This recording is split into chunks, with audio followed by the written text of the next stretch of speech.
അപ്പൊ നമ്മൾ ആദ്യം കാണാൻ പോകുന്നത് റൈസ് വീവിൽ. ഓക്കെ, സിറ്റോഫില്ലസ് ഒറൈസേ.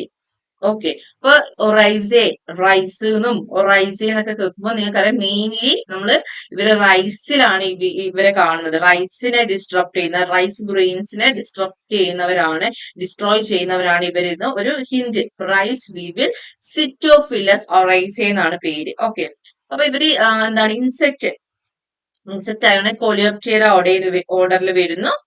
പിന്നെ എന്താ, ഒരു ഫാമിലി ഇവിടെ കൊടുത്തിട്ടുണ്ട്, കുർക്കിലോണിയോയുടെ.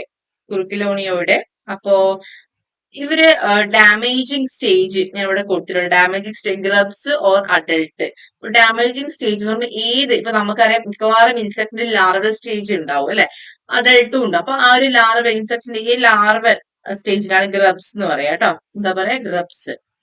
അപ്പോ പിന്നെ അഡൽട്ട് സ്റ്റേജും. അപ്പൊ ഇവരെന്ന് പറയുമ്പോൾ ഗ്രബ്സും അഡൽട്ടും ഒരുപോലെ എന്ത് ചെയ്യും, നമ്മളെ സീഡിനെ അല്ലെങ്കിൽ നമ്മളെ ഗ്രെയിനെ അല്ലെങ്കിൽ നമ്മളെ പൾസിനെ നശിപ്പിക്കും, അല്ലെങ്കിൽ നമ്മളെ റൈസിനെ നശിപ്പിക്കും. ഗ്രബിനും ചിലതില് എന്താ ഗ്രബ്സ് മാത്രമേ അറ്റാക്ക് ചെയ്യുന്നവരുള്ളൂ, അഡൽട്ട് ഡീസെന്റ് ആണെന്ന് പറയാം. പക്ഷെ ഇതില് ഗ്രബ്സും അഡൽട്ടും ഈ റൈസ് വീവില് ഇന്റേണൽ ഫീഡേഴ്സിൽ വരുന്ന ആൾക്കാരാണ് റൈസ് വീവിൽ.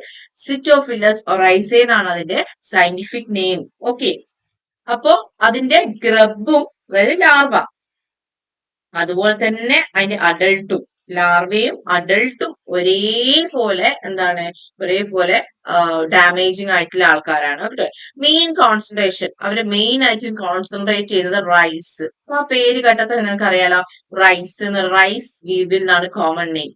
സിറ്റോഫിലസ് ഒറൈസേ എന്ന് കേൾക്കുമ്പോൾ ആ റൈസ്. പിന്നെ വീറ്റ്. ഓക്കെ, ഇവർ അറ്റാക്ക് ചെയ്തു. ഇപ്പൊ ഒരു പർട്ടിക്കുലർ നമുക്ക് എങ്ങനെയാ മനസ്സിലാവും, ഇവർ റൈസ് വീവ് പലതരം പെസ്റ്റ് ഉണ്ടല്ലോ. അപ്പൊ ഒരു പർട്ടിക്കുലർ ഗ്രെയിൻ, ഇപ്പൊ അരിയോ ഗോതമ്പോ എന്തോ ആയിക്കോട്ടെ, ഇവര് ഈ ഒരു റൈസ് വീവിന്റെ അറ്റാക്ക് ആണെന്ന് നമ്മൾ അവരൊരു സിഗ്നേച്ചർ ഉണ്ടാവുമല്ലോ, അവരാണ് അറ്റാക്ക് ചെയ്തത് നമുക്ക് മനസ്സിലാക്കി തരുന്നത് വെച്ചാൽ ഇത് നിങ്ങൾ ഫെമിലിയർ ആയിക്കോട്ടെ. ഈ റൈസ് വീവിനെ കുറിച്ച് ഇങ്ങനെ എല്ലാ ഗ്രെയിൻസിലും എന്തുണ്ടാവും, ഇങ്ങനെ ഓട്ടയുണ്ടാവും, ഹോൾസ് ഉണ്ടാവും. അപ്പൊ മേക്കിംഗ് ഹോൾ ആണ് അവരെ സിഗ്നേച്ചർ എന്ന് പറയുന്നത്.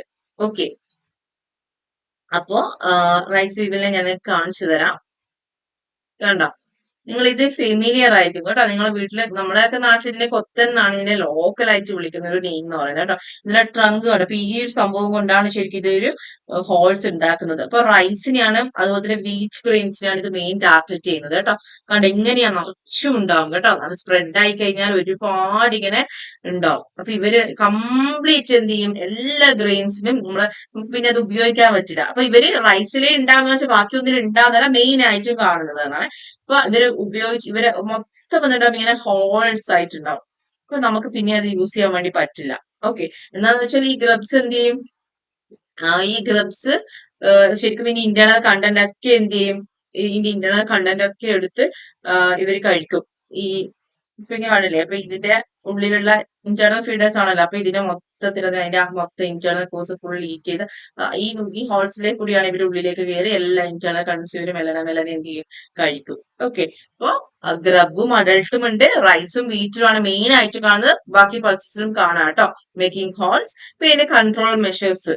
ഓക്കെ, കൺട്രോൾ മെഷർ പറയുന്നത് നീം. ഇപ്പൊ ഇത് നമ്മൾ പഠിക്കാൻ പോകുന്ന അധികം എങ്ങനെ നമുക്ക് ഇതിനെ പ്രിവെന്റ് ചെയ്യാം. അപ്പൊ നമ്മൾ സ്റ്റോർ ചെയ്യുന്ന സമയത്ത് സിമ്പിൾ, നമ്മളൊരു ഏത് ബോക്സിലൊക്കെ ഇട്ട് വെക്കുന്ന സമയത്ത് അരികളോ ഗോതമ്പുകളൊക്കെ അരിയോ ഗോതമ്പൊക്കെ നമ്മൾ ബോക്സിൽ ഇട്ട് വെക്കുന്ന സമയത്ത് ഒന്നുകിൽ നീം ലീഫ്, അത് എല്ലാത്തിനും അധികത്തിന്റെ മാനേജ്മെന്റ് നീം ലീഫ്. നമുക്ക് നീം ലീഫ് ഉണക്കി നമ്മൾ പൊടിച്ചതോ എന്താ അല്ലെങ്കിൽ നീം ലീഫ് ഉണക്കി വെച്ചതോ ഒക്കെ നമുക്ക് എന്ത് ചെയ്യാം, ആഡ് ചെയ്യാം. അപ്പൊ ഇങ്ങനത്തെയുള്ള ജീവികൾ വരൂല. അതുപോലെ തന്നെ ടുബാക്കോ ലീഫ്സ്, പുകയില, അതിന്റെ tobacco leaf dust. Okay, seed flag rhizo powder, garlic and clove powder. വെച്ചാൽ ഇത് ഗാർലിക് എന്താ, വെളുത്തുള്ളി ഒരു പഞ്ചിന്റെ സ്മെല്ലില്ല. അപ്പൊ ആ സ്മെല്ലായിരിക്കും ഇവരെ അവോയ്ഡ് ചെയ്യുന്നത്. അപ്പൊ അതുപോലെ ക്ലോവ്, ഗ്രാമ്പു ഇല്ലേ, നമ്മൾ ബിരിയാണിയിലൊക്കെ ഇടുന്ന ഗരം മസാലയിലൊക്കെ വരുന്ന ഗ്രാമ്പു. അപ്പൊ അങ്ങനെയുള്ള മെഷേഴ്സ് ഉപയോഗിച്ചിട്ട് നമ്മൾ നിങ്ങൾക്ക് ഇപ്പൊ വീട്ടില് സിമ്പിൾ ഹൗസ് ഹോൾഡിലെ കാര്യമാണെങ്കിൽ ചെറിയൊരു കുപ്പിയിൽ വെക്കുമ്പോൾ